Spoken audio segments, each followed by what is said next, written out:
Yo, what's up mga master? Mark Music here. Meron nagtatanong nito mga master, paano daw or ano daw yung tawag sa mga chord na wala sa family chords? Di po ako professional na gitarista, nagtuturo lang po ako base sa alam ko, sa sarili kong research, experience. Nasa sa inyo na to kung susundin nyo o hindi yung mga tinuturo ko. Let's go! Ang mga chords na nakalagay sa mga kanta, yung mga popular natin na kanta na naririnig,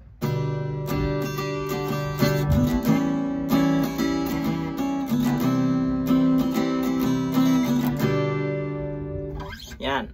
Ang tawag dun sa mga chords na yan mga master na wala sa family chords is baro chords. Hiram na chords. Bakit tinawag siyang baro chords? Kasi wala siya sa family chords ng G. Ito yung family chords ng G. Meron tayong G, A minor, B minor, C, D, E minor, F sharp diminished. At yung kantang Huling El Bimbo is meron siyang A7 na wala sa family chords. Ang baro chords niya is yung A7. May magtatanong, bakit na-insert yung A7 sa family chords ng G? Depende talaga yan sa mga songwriter.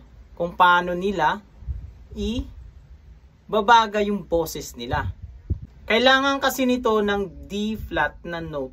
Kasi, masakto doon sa la la la la la la, ito la la la la, yan kasi yung kukunin na boses.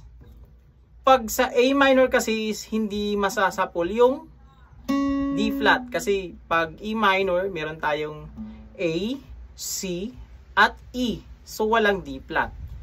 Makukuha natin yung D flat pag gagamitin natin yung A major. Makukuha natin yung D flat na tunog. So ganito siya pag walang D flat, A minor, stick tayo dito sa family chords. Ganito yung tunog niya. La la la la la la. Yan. Sintonado. La la. Sintonado siya kasi wala yung D flat. Pag lalagyan na natin ng D flat, which is yung ating A major, o pwede rin A7. So ganito na siya. La la la la la la la la la la. Yan. Depende yan sa kumakanta. Kaya na nilang laruin talaga yung boses nila. Gamay na nila. Meron pa akong example na mayroong baro chords mga master. Yung kantang Antukin by Rico Blanco. Pansinin mo yung chorus part. Sasalubungin natin ang kinabukasan. Yan, yung chords na yan. So, meron tayong C, G minor, D minor. Bakit merong G minor? Sa family chords ng C is meron lang tayong C major, D minor, E minor, F major, G major, A minor, at meron tayong B diminished. So, wala yung G minor doon. Kumbaga, ang baro chords natin, yung ating G minor. Pero bakit tumugma? Kasi dahil sa boses ni Sir Rico Blanco na sasalubungin natin ang yan. Imbis na major yan, ginawa niyang minor kasi dahil yung boses niya, yung ini-emphasize niya yung parang malungkot na tunog. Kukunin niya yung malungkot na tunog. Diba? Alam naman natin na pag malungkot yung tunog, minor. Pag major, masaya. Ganito yung major, masaya, malungkot, minor. Kukunin natin yung major, yung masayang tunog sa G. Ganito yung kalalabasan niya. Sasalubungin natin ang kinabukasan. Masaya, nang walang takot at walang pangamba. Yan, ganun yung tunog niya. Pero kung minor, ganito siya. Sasalubungin natin ang kinabukasan. Yan. Kinabukasan. Yan.